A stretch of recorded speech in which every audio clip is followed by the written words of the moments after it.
បាទសួស្តីអ្នកនរគ្នាអញ្ចឹងវីដេអូនេះខ្ញុំមកប្រៀនប្រើឬក៏របៀប set up ជាមួយនឹងដុំបាទ DNT ថ្មីរបស់យើងលេខកូដវាគឺ ED128 អញ្ចឹងសម្រាប់បងប្រើជាមួយលេខកូដ model នេះនៅពេលដែលយើងបើកប្រអប់មកនឹងទទួលបានជាមួយនឹងដុំបាទអានេះ adapter ហើយនេះគឺជាខ្សែ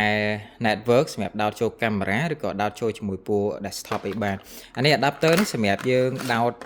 យកភ្លើងចូលហើយខ្ញុំនឹងថែមជាមួយនឹងខ្សែសាក Type C ឲ្យអ្នកនរគ្នាមួយខ្សែទៀតអញ្ចឹងអ្នកនរគ្នាចង់ប្រើ adapter ដែលគេថែមឲ្យនេះក៏បានដែរអញ្ចឹងនៅពេលដែលយើងប្រើយើងអាចដោតជាមួយនឹងបាទតាមរុននេះមកបាទរុន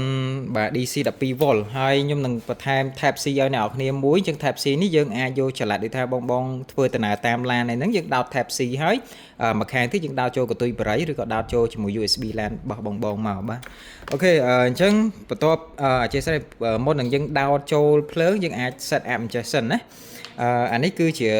អង់តែនសេវា4នេះគឺសម្រាប់ជះ signal មកកាន់ទូរស័ព្ទហើយសម្រាប់អង់តែន2នេះគឺជាអង់តែន 4G ចាប់សេវាបាទអញ្ចឹងបើសិនជាអ្នកនរគ្នាប្រើនៅតំបន់ដែលមានសេវាខ្លាំងដូចជាទីរំខានឬក៏កន្លែងដែលទូរស័ព្ទយើងអាចលេងបានណាអញ្ចឹងយើងមិនបាច់ដាក់អង់តែនពួរ antenna external antenna នេះក៏បានដែរអញ្ចឹងយើងចាប់តានេះចូលមកអូខេយើងចាប់ទាំងសងខាងមកបាទតែប៉ុណ្្នឹងគឺវារួចរាល់ហើយណាបាទអញ្ចឹងបងគ្រាន់តែដោតជាមួយនឹងខ្សែបាទនេះមកចាំខ្ញុំយកខ្សែ Type C ឲ្យមើលបន្តិចអញ្ចឹងបើបងត្រូវប្រើ Type C ណាយើងដាក់អញ្ចេះក៏បានដែរដាក់ចូល Type C អានេះដោតចូលជាមួយឆ្នាំងសាកទូរស័ព្ទឬក៏បងធ្វើដំណើរតាមឡានអាចដោតចូលជាមួយ USB LAN ឬក៏កន្ទុយបរិយ LAN បានតែប៉ុណ្្នឹងទៅគឺវាដំណើរការហើយអូខេអញ្ចឹងហើយ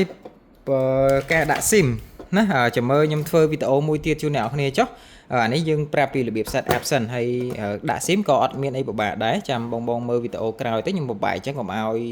បងមើលទៅវែងពេក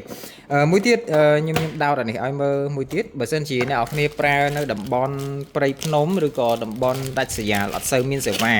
អញ្ចឹងពេលខ្លះអង់តែនតូច2នេះវាចាប់សេវាអត់សូវខ្លាំងទេអញ្ចឹងបងអាចរត់អង់តែននេះចេញទៅក្រៅផ្ទះណាបាទអង់តែននេះគឺប្រវែងវា3ម៉ែត្របងអាចទិញបន្ថែមវាបានអញ្ចឹងបងគ្រាន់តែ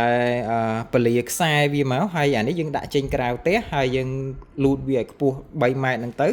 ហើយកន្លែងនេះគឺបងចាប់ចូលជាមួយនឹងបាទជើងរបស់វាមកណាជើងសេវារបស់វាមកអូខេតែប៉ុណ្ណឹងគឺរួចរាល់ហើយណាបាទអញ្ចឹងបងយកអានេះពលាចេញក្រៅផ្ទះទៅអញ្ចឹងយើងដាក់ទាំងសងខាងមកណាព្រោះអង់តែននេះយើងជាទូទៅយើងប្រើម្ដង2អញ្ចឹងបងចាប់ទាំងសងខាងទៅដើម្បីវាចាប់សេវាចូលក្នុងដុំក្នុងនឹងដុំបានល្អហើយវាជះមកកាន់ទូរស័ព្ទយើងតាមអង់តែន4នេះបាទអញ្ចឹងមានប៉ុណ្ណឹង